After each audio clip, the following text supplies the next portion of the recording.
बिल्लाहि मिन शुरूरि अनफुसिना व मिन सय्याति अमालिना मन यहदिहिल्लाहु फला मुदिल्ल लहु व मन युद्लिलहु फला हादिय लहु व नशहदु अल्ला इलाहा इल्लल्लाहु वहदहु ला शरीक लहु व अशहदु अन्ना सय्यदना मौलाना मुहम्मदन अब्दुहु व रसूलुहु सदक़ल्लाहुल अज़ीम।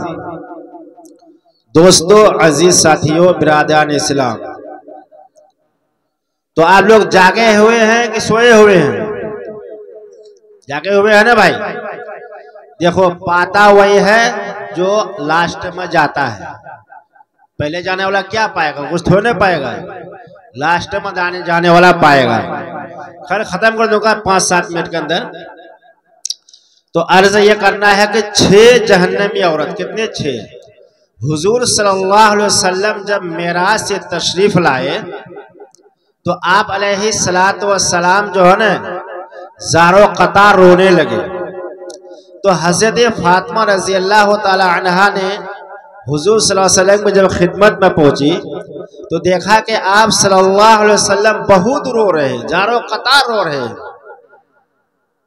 तो हज़रत अली रज़ी अल्लाह ताला अन्हु कोई शिकायत हुई तो अली रज़ी अल्लाह ताला अन्हु ने हज़रत फातिमा रज़ी अल्लाह ताला अन्हा से कहा कि ए फातिमा, हुजूर सल्लल्लाहु अलैहि वसल्लम को क्या हो गया कि ज़ारो कतार रो रहे हैं? तो हज़रत फातिमा रज़ी अल्लाह ताला अन्हा ने फरमाया, या सल्लम, आप इतना क्यों रो रहे हैं?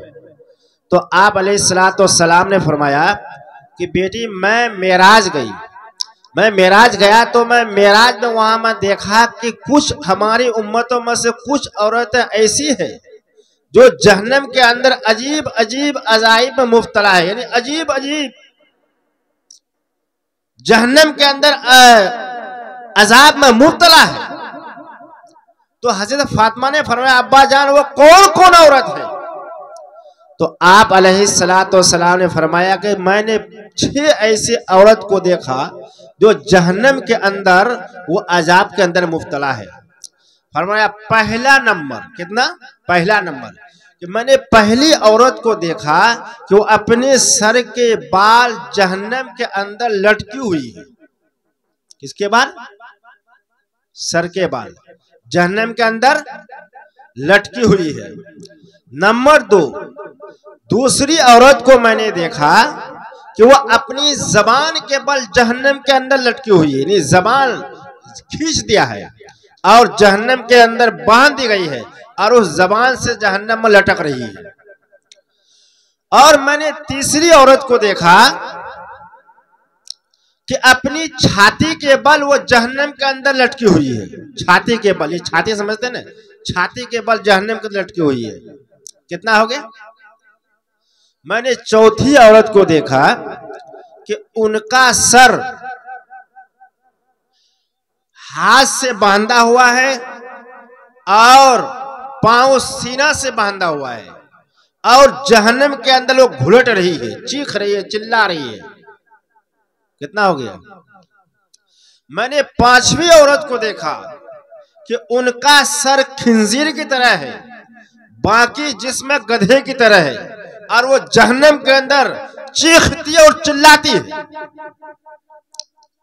हुजूर सल्लल्लाहु अलैहि वसल्लम ने फरमाया, मैंने 6ठी औरत को देखा कि उसका जिस्म यानी कुत्ते की तरह है और उसके मुंह से आग घुसती है और पैखाना के रास्ते से निकल जाती है।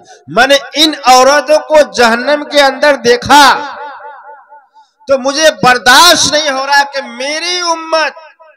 मेरी उम्मत की औरतें जहन्नम के अंदर जल रही है। मुझे बर्दाश्त नहीं है, इसलिए मैं ज़ारो कतार रो रहा हूं कि इलाहुल आलमीन, हमारी उम्मत की औरतों का क्या बनेगा? तो हज़रत फातिमा रज़ी अल्लाह ताला अन्हा ने कहा, अब्बूदान, ये बता दीजिए कि वो औरतों का जुर्म क्या था और औरतों ने क्या गुनाह कर रखी थी जिसकी वजह से वो जहन्नम के अंदर जल रही थी। मैं मुख्तसर अर्ज करता हूँ। फरमाने लगा, ए मेरी प्यारी बेटी फातिमा, सबसे पहली औरत जो जहन्नम के अंदर अपने बालों के बल लटकी हुई थी उसका जुर्म ये था कि वो बेपर्दा औरत थी, यानी पर्दे का एहतमाम नहीं करती थी, नंगा चलती थी, सर खोल के चलती थी, चेहरा छुपा के नहीं चलती थी, अपनी पिंडलियां खोल के चलती थी, जिस्म को खोल के चलती थी, बारीक कपड़ा पहनती थी और तरह तरह की अय्याशियां में, बुराइयां में मुब्तला थी और ऐसी हरकतें करती थी कि पूरे पूरे बदन पर ऐसे कपड़ा बारीक पहनती कि उसका बदन का खाल भी नजर आने लगती थी। उस औरत की सजा अल्लाह रब्बुल इज्जत ने ऐसा दिया कि उसके बाल को जहन्नम के अंदर बांध दिया गया और जहन्नम में उसको लटका दिया गया। मेरे दोस्तों, अजीज साथियों, बताओ, जहन्नम तो खुद एक अजाब है, जहन्नम तो खुद एक आग का नाम है। जहन्नम के अंदर एक तो जहन्नम खुद उसमें आग है, फिर उस आग में दूसरी सजा औरत को ये दिया कि उसके बाल को जहन्नम के धरन में लटका दिया, बांध दिया, उसके बाद जहन्नम में छोड़ दिया, फिर वो उस बाल के एवज बाल के बल पर वो लटक रही है। बताओ, बाल अगर किसी औरत की खींचा जाए तो वो चीखती है, चिल्लाती है, मगर जहन्नम के अंदर बालों को लटकाना, फिर उसके ऊपर वो लटकती है, चीखती है, चिल्लाती है। बताओ कितना दर्दनाक अजाब है। ये अजाब है कि नहीं है भाई? कितना खतरनाक अजाब है। आज इस औरतों से कहो कि ऐसे बेपर्दा चलने वाली औरत जो अपने सर के बाल खोल के चलती है, अपने चेहरा खोल के चलती है, अपने जिस्म की नुमाइश करती है, बताओ जहन्नम के अंदर ये औरत बच सकती है? नहीं बच सकती है। इसी तरह एक गिलगित का एक वाकया है, एक लड़की का वाकया है कि गिलगित में एक औरत जिसका इंतकाल हो गया, घर वालों ने, मोहल्ले वालों ने, रिश्ते वालों ने उसको कब्रिस्तान में दफन कर दिया। जब कब्रिस्तान से दफन करके वो लोग वापस आया तो उस कब्र से आवाज आई, बचाओ बचाओ बचाओ। जब कब्रिस्तान के अगल बगल से लोग गुजर रहे थे, कहने लगे इस कब्र से आवाज आती है, बचाओ बचाओ की आवाज आती है। लोगों ने कहा ये किसकी कब्र है? इस कब्र में कौन दफन किया गया? मालूम किया गया कि फलां की बेटी है, कुछ दिन पहले मर चुकी थी, इस कब्र में उसको रखा गया है, मगर इस कब्र से आवाज आती है, बचाओ बचाओ। लोगं को यकीन नहीं हुआ, मोहल्ले वाले जमा हो गए। सारे लोग जब कब्र के करीब पहुंचा तो कब्र से आवाज आई, मुझे कब्र से बाहर करो, बाहर करो, कब्र से निकालो, जल्दी निकालो। लोग हैरान हो गए, परेशान हो गए। लोगों ने कहा क्या माजरा है, कब्र से आवाज आने का क्या मतलब है? सारे लोग इकट्ठा हो गए, कहने लगे चलो हम किसी आलिम से पूछते हैं, किसी मुफ्तियान इकराम से पूछते हैं, आखिर माजरा क्या है। ये औरत तो उसी दिन मरी थी, रिश्तेदार ने यहाँ दफन किया था, आखिर इस कब्र से आवाज क्यों आ रही है? जब उसके घर पहुंचा, मालूम किया गया कि तुम्हारी फलां बेटी फलां वक्त मरी थी, तुमने उसको दफन किया। बोला हाँ मैंने दफन किया, मगर उस कब्र के अंदर से आवाज आती है, बचाओ बचाओ की आवाज आती है। आखिर क्या माजरा है? तो उनके रिश्तेदार परेशान हो गए। एक आलिम के पास गया, मौलाना के पास गया, कहने लगा हजरत ये बताइए कि हमारी बेटी का इंतकाल का कुछ दिन हो गया है, मगर उस कब्र से आवाज आती है कि मुझे बाहर निकालो, बाहर निकालो। क्या हम उस कब्र को खोद कर दोबारा उस औरत को बाहर निकाल सकते या नहीं निकाल सकते हैं? मौलाना ने कहा कि अगर हकीकत में उस कब्र से आवाज आती है, निकालने की आवाज आती है, चीखने चिल्लाने की आवाज आती है, तो ठीक है, तुम लोग जाओ कब्र को खोलो और देखो हकीकत हाल क्या है। जब सारे लोग इकट्ठा हुए, लोग आए और कब्र को खोदा गया। जैसे ही कब्र को खोदा तो औरत नंगी बैठी हुई थी। उसने कहा आप एक पर्दा सबसे पहले फेंको, मेरी पहनने के लिए कुछ नहीं है। लोगों ने एक चादर डाला, जैसे चादर पहनी वो भागती हुई अपने घर आई और घर के अंदर घुस के बाहर से अंदर से दरवाजा यानी अंदर से दरवाजा लगा दिया और कहा कि अब तुम बस ये बताओ, जिसके अंदर हिम्मत हमको देखनी है वो एक एक करके आए। तो लोगों ने फैसला किया कि किसको भेजा जाए। तो कहा कि जिसके अंदर हिम्मत हो वही आ सकता है, दूसरा कोई नहीं आना, वरना बर्दाश्त करने के काबिल ना रहोगे। चुनांचे एक शख्स ने कहा मैं देखूंगा आखिर माजरा क्या है। दरवाजा खोला, जैसे वो शख्स अंदर दाखिल हुआ तो देखता सिर्फ हड्डी ही हड्डी है, गोश्त नजर नहीं आ रहा है। आवाज आई इस मुर्दे से, कहा कि तुम मुझे पहचानते हो? फरमाया ना, मैं तुम्हें नहीं पहचानता। फरमाया मैं वही औरत हूं जो तुम लोग पहले दफन किए थे। फरमाया मेरे सर को देखो। क्या तुम्हारे सर पे तो एक भी बाल नहीं है? हाँ, मेरे बाल ने, मेरे अल्लाह ने मेरा सर का सारा बाल खत्म कर दिया। फरमाया क्यों? इसलिए कि मैं इस बाल की नुमाइश करती थी, इस बाल पर रंग करके, मेहंदी लगा करके, शैम्पू लगा करके, अच्छी तरह कटिंग करके मैं गलियों में फिरती थी, सड़कों में फिरती थी। इस बाल की वजह से अल्लाह रब्बुल इज्जत ने मुझे ऐसे सख्त सजा दिए कि मेरे सर के बाल नोच डाला। फरमाया मेरी आंखों को देखो, मैं इस आंख में सुरमा लगाया करती थी, सुरमा लगा के गैर महरम के पास जाया करती थी और गैर महरम को दिखाया करती थी, लोगों को नियत को खतरे में डालती थी। अल्लाह ने मेरी आंखें निकाली। फरमाया मेरे होंठ देखो, मेरे होंठ के अंदर एक भी गोश्त नहीं है। फरमाया मैं इस होंठ के लिपस्टिक लगाया करती थी और लोगों के पास जाया करती थी और अपने जिस्म की नुमाइश करती थी। अल्लाह तबारक व तआला ने मेरे होंठ के गोश्त निकाल डाले हैं, मेरे जिस्म के अंदर देखो मेरे सारा गोश्त निकाल लिया। फरमाया मैं अपने जिस्म की नुमाइश करती थी। फरमाया ये सारे अल्लाह रब्बुल इज्जत ने मुझे सजा के तौर पर सारे चीज निकाल दिए हैं। मुझे इबरत बना के इस दुनिया में भेजा गया है कि जाओ कह दो, अगर कोई औरत इस तरीके से अपने सर के बाल खोलकर, चेहरे को खोलकर बदन की नुमाइश करेगी तो आओ कब्र में भी उसको यही सजा दिया जाएगा। बताओ कौन औरत है आज जो किसी से पर्दा करती है? किसी की मां बहन किसी से पर्दा नहीं करती, कोई किसी से पर्दा करने के लिए तैयार नहीं है। देवर को लोग देवर से मजाक करते हैं, हदीस में आता देवर तो मौत है। देवर से पर्दा नहीं करते, गैर महरम से पर्दा नहीं करते। रोड पे चलेगी दुपट्टा सर पे नहीं रहेगी, मोटरसाइकिल पे चलेगी सर पे सही से उनका आंचल नहीं ढका रहेगा। बताओ ऐसी औरत का क्या हश्र होगा? दोस्तों वक्त नहीं है, मैं तफसील से बताता। हाँ, जो मैंने आपको बताया ये सारी चीजें अगर शोहर के लिए कर रही है तब तो फिर जायज है। यानी सर का बाल को संवारना, अपने चेहरे को संवारना, अपने होठों को संवारना, अपने आंखों को संवारना, अपने जिस्म को संवारना, सिर्फ अपने शोहर के लिए कर रही है तो फिर सवाब मिलेगा। अगर गैर के लिए कर रही है तो सोचो कि वो जहन्नम में जाने के लिए तैयार हो जाए। कितनी बात हो गई भाई? कितनी बात हो गई? एक बात हुई। ये बहुत लंबी बात है, यहाँ घुसूंगा तो मैं निकलूंगा नहीं भी, इसलिए मैं मुख्तसर।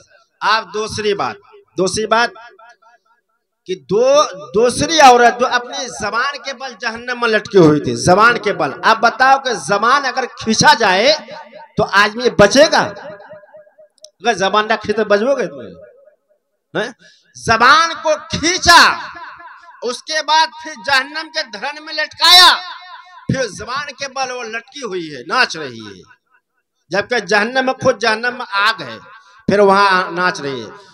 हुजूर सल्लल्लाहु अलैहि वसल्लम ने फरमाया ये वो औरत है जो चरबस जबान औरत थी, जिसकी जबान बहुत चलती है, पचर पचर हमेशा बोलते रहती है। ना बड़े के अदब, ना छोटे के अदब, ना सास के अदब, ना ससुर के अदब, ना भसुर के अदब, ना रहने वाले अगल बगल किसी के अदब। यहाँ बोलेगी तो कोसों दूर सुनाई देगी। अल्लाह रब्बुल इज्जत ने फरमाया मैंने औरत के अंदर पर्दा रखा, उसके जबान में भी पर्दा रखा है, औरत के नाम पर भी अल्लाह ने पर्दा रखा है। कुरान करीम में अल्लाह ने सिर्फ हजरत मरियम अलैहिस्सलाम का नाम जिक्र किया, किसी औरत का नाम जिक्र नहीं है।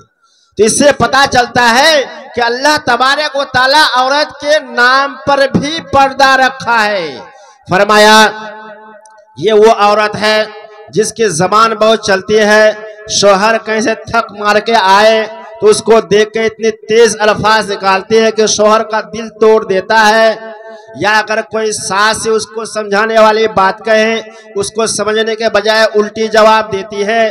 ससुर कुछ कहे तो कहने के बजाय उल्टी जवाब देती है। यानी जो भी कुछ कहे उस सारे का जवाब उल्टी देती है। यानी चरब जबान औरत, बहुत चीखती चिल्लाती, हमेशा सबसे लड़ती रहती है, झगड़ती रहती है। फरमाने लगा अल्लाह तबारक व तआला ने ऐसी औरत की सजा उसके जबान को निकाल कर जहन्नम में डाल दिया है और अपनी जबान के बल लटकती रहती है।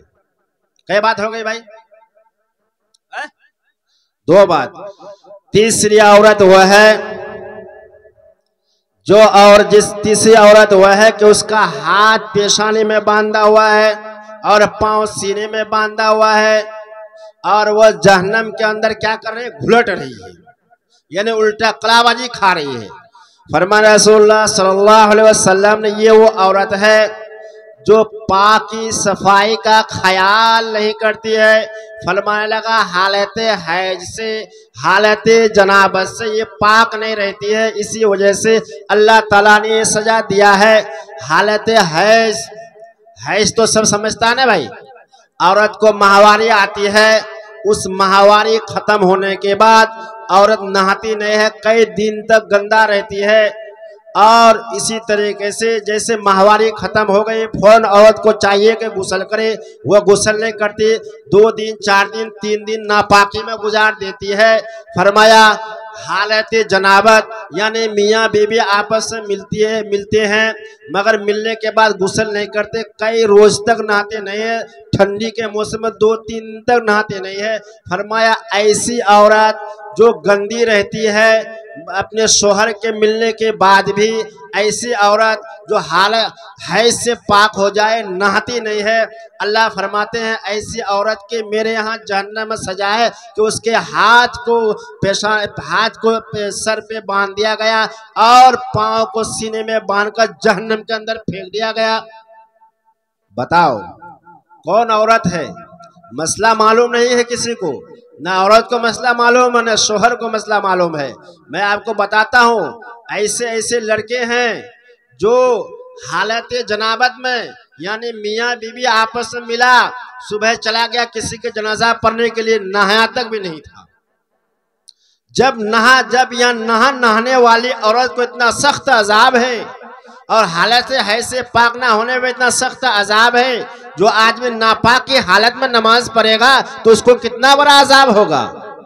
समझ रहे कि नहीं समझ रहे भाई? तो इसलिए फरमाया कि अगर मियाँ बीवी आपस में मिले तो रात में फौरन नहाए, अगर नहीं नहा पाते हो तो कम से कम वजू बना ले, अगर इससे भी डर लगता है तो कम से कम हाथ और मुंह को कम से कम धो ले, उसके बाद सुबह सादिक से पहले नहा ले, फजर की नमाज से पहले नहा ले। बताओ इस तरह नापाक रहने पर औरत को अल्लाह ने इस तरह सजा दिया। बातें तो बहुत है, मैं मुख्तसर करता हूँ। उसके बाद कितनी बात होगी भाई? इतना अगर समझ जाओगे ना तो जिंदगी गुजर जाएगी सही से। कितनी बात हो गई? 3। चौथी बात यह है कि मैंने एक औरत को देखा, चौथी औरत को, कि वो अपनी छाती के बल लटकी हुई है। छाती यानी सीना, यानी पिस्तान पर उसका कील मार दी गई है जहन्नम के अंदर, और उस कील की वजह से वो ऐसे लटक रही है। हुजूर सल्लल्लाहु अलैहि वसल्लम ने फरमाया मेरी बेटी फातिमा ये वो औरत है जिसका शोहर रहने के बावजूद भी गैर मर्द के साथ जिनाकारी करती थी, जिसका शोहर रहने के बावजूद भी गैर से मजाक करती है, जिसका शोहर रहने के बावजूद भी गैर को अपनी चेहरा दिखाती है, जिसका शोहर रहने के बावजूद भी अपना जिस्म की नुमाइश गैरों के साथ करती है। मैंने उसकी सजा ऐसे दी कि उसकी छाती पे कील मार दी गया और जहन्नम को उनको लटका दिया गया। और फरमाया ऐसे ही नहीं, वो भी औरत गुनहगार है। अगर शोहर ने उसको कपड़ा खरीद के दिया, शोहर के सामने कपड़ा नहीं पहना, बल्कि इस नियत से कपड़ा पहनती है कि फुला के यहाँ जाऊंगा तो नया कपड़ा पहन कर तब जाऊंगे, फरमाने लगा ये भी औरत इस गुनाह में शामिल है, इसको भी जहन्नम में जाना पड़ेगा। शोहर 5-5 साड़ियां लाके दे, एक भी साड़ी नहीं पहनेगी। जब कहीं जाएगी तो पता नहीं ऐसे कपड़ा, ऐसे कुर्ता, ऐसे नांगल, ऐसे सलवार फराक, ऐसे 2 पट्टा कि मोटरसाइकिल चलने वाला के नजर भी झुक जाता है और चलते भी एक्सीडेंट कर देता है। फरमाया लगा ये भी औरत इस गुनाह में मुब्तला है। फरमाया शोहर के लिए पहनो, शोहर के लिए। अगर कोई शोहर के लिए सजती संवरती है तो उसको सवाब मिलेगा, गुनाह नहीं मिलेगा। तो फरमाया ये कौन औरत थी? जो जानिया औरत थी, जिना करते थी शोहर के रहने के बावजूद भी। उसको जो है जहन्नम के अंदर उसके पिस्तान में कील मार दी गई और उसको जहन्नम में लटका दिया गया। कितने बात हो गए भाई? है 4 हो गए, 5 हो गए, 4 हो गया। 5वीं औरत वह है कि 5वीं औरत वह है जिसका हाथ वाला हो गया, हाथ 5 वाला हो गया ना, पिस्तान वाला हो गया। 5वीं औरत वह है कि उसका जो है सर, आधा सर खिंजीर, खिंजीर जानता, खिंजीर सुअर, आधा सर खिंजीर की तरह है, बाकी सर गधे की तरह है। फरमाने लगा मेरी बेटी फातिमा बताओ ये कौन औरत है? ये झूठ बोलने वाली चुगलखोर औरत है। औरतों में सबसे ज्यादा झूठ बोली जाती है और सबसे ज्यादा चुगलखोर औरतों में है। फरमाया अगर 2 औरत या 2 बुढ़िया कहीं बैठी हुई हो तो हम माइक में बोलते हैं, शायद इक्का दुक्का दुनिया में हो सकती हो। अगर 2 बुढ़िया एक जगह बैठ गई है तो वो कभी भी खुदा रसूल की बात नहीं करेगी। समझ में बात आ रही?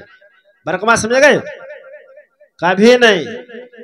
अपनी पुतहो पूरे दिन अपनी पुतहो की बुराई बयान करेगी और वो बुढ़िया वो भी अपने पूरे दिन पुतहो की बुराई बयान करेगी। यानी 2 बुढ़िया एक जगह बैठ गए, पूरे दिन गुजार देगी सिर्फ अपने बहू की ही शिकायत करते करते। ये शादी हुआ कि नहीं हुआ? और झूठ, नाशुक्री सबसे ज्यादा औरतों में पाई जाती है। पूरी जिंदगी भर शोहर कमाए, पंजाब जाए, लखनऊ जाए, दिल्ली जाए, यूरोप जाए, विदेश जाए, पूरी उम्र भर खिलाए पिलाए, एक दिन कमी हो गई तो फरमाएंगे जितना दिन से घर में आए ना, एक साड़ी तक हमको नहीं मिली सही से। हालांकि साड़ी का तोक में घुसा रखा उसको, कपड़ा का तोक में घुसा रखा उनको, और खाने के लिए अनाम सनाम सनाम सामान है। फिर वो क्या कहे, जिस दिन से यहाँ शादी हुई है कभी चैन से नहीं खाई हुई। ये नाशुक्रिया औरत है। कौन है ये? नाशुक्रिया। फरमाया इसकी सजा ये है कि इस औरत का जहन्नम में आधा सर खिंजीर की तरह, सुअर की तरह, बाकी जिसमें कुत्ते के गधे की तरह घूमती थी और जहन्नम के अंदर दौड़ लगाती थी। ये सारी चीजें औरतों में पाई जाती कि नहीं पाई थी भाई? लास्ट कौन बच गया? 6ठी औरत। 6ठी औरत वह है कि उसका पूरा जिस्म कुत्ता की तरह है और उसके मुंह से आग घुसती है, पैखाना के रास्ते से निकलती है। फरमाया लगा ए मेरी प्यारी बेटी फातिमा बताओ ये कौन औरत है? फरमाया ये वह औरत है जो हसद और कीना करती है। वो औरत की सजा ये है, औरतों में सबसे ज्यादा हसद है और सबसे ज्यादा कीना है। अगर किसी से झगड़ा हो जाए तो सालों साल नहीं बोलेगी, 5-5 साल तक नहीं बोलेगी। एक ही आंगन में खाएगी, एक ही जगह रहेगी, एक ही जगह सब कुछ करेगी, मगर सालों गुजर जाएंगे वो बात नहीं करेगी आपसे। इतना कीना उसके अंदर है। और फरमाया हसद इतनी है, किसी की दौलत को देखेगी तो चिरेगी, किसी का लिबास को देखेगा तो चिरेगी, किसी का कुछ देखे तो वो भी चिरेगी। यानी किसी का बकरा बकरी में देख दे ना वो भी चिरेगी। अगर किसी के पास 5 बकरी है तो आपके बकरी जाएगी तो बकरी वाली है। फरमाया ये वो औरत है जिसका सामान को देख करके हसद करती है, जलन करती है। फरमाया ये वो औरत है जिसके अंदर कीना है, सालों साल किसी से बात नहीं करती। सास बहू में झगड़ा हो जाए, महीनों महीनों साल साल तक अफाका रहती है, एक दूसरे से बात करना पसंद नहीं करती है। फरमाया मैं इस औरत की सजा ऐसी रखा हूं कि वो जहन्नम के अंदर उसका शक्ल कुत्ते की तरह है और जहन्नम की आग मुंह में घुसती है और पैखाने के रास्ते से निकलती है। इसमें अगर मैं तफसील करूं तो 2-2.5 घंटा लग सकता था। मैंने 6 औरत 6 जहन्नमी औरत का सजा मैंने आपको सुना दिया। और हमारी माँ और बहनें, आप हैं, फैसला आप पर है, आपको संवारना है। एक औरत 4 मर्दों को जहन्नम ले जाएगा। कितना? एक औरत, हाँ गौर से सुन लीजिए, 4 औरत 4 मर्दों को जहन्नम। सबसे पहले अपने बाप को ले जाएगा वो, और अपना बेटा को, दूसरा अपना शोहर को, चौथा अपना भाई को। पहला बाप, भाई, फिर बेटा, फिर शोहर। ये 4 मर्दों को जहन्नम लेके जाएगी। एक औरत 4 मर्दों को जहन्नम लेके जाएगी, क्योंकि वो ये कहेगी मेरा शोहर रहने के बावजूद भी इसने मुझे कभी धमकाया नहीं। इसके पास तलाक की हुकूमत थी, अगर चाहता तो मुझे तलाक देकर धमका सकता था, मगर ये धमकाया नहीं। और जब तलाक की बात आएगी तो आप पर केस भी हो जाएगी। समझ में बात आ रहेगी नहीं? अगर कहेगा तुम नमाज नहीं पढ़ेगी मैं तलाक दे दूंगा, तो परसों जो ना बाल बच्चा लगे सीधे अपने मायका चल जाएगा, हमको तलाक के धमकी 10 आदमियों से आ जाएगा। तो वो कयामत के दिन क्या कहेगी कि हमको तलाक की धमकी भी दे सकता था, ये डरा सकता था, मगर दे के डराओगे तो वो उल्टे आप पर एफआईआर कर देगी। इसलिए एक औरत 4 मर्द को जहन्नम ले जाएगी। इसलिए मेरे भाई, मेरे दोस्तों और मेरी माँ और बहनों, ये 5-6 औरत का मैंने जहन्नम के बारे में सुनाया। अगर आपके अंदर सब चीज पाई जाती है तो आप अपने अंदर सुधार लो। और जितने भी यहाँ नौजवान बैठे हैं, अपनी माँ और बहन को भी इस जहन्नम की आग से बचाना है, तो इन तमाम चीजों पर अमल करने की कोशिश करें। अल्लाह ताला हमें भी आपके अमल की तौफीक अता फरमाए।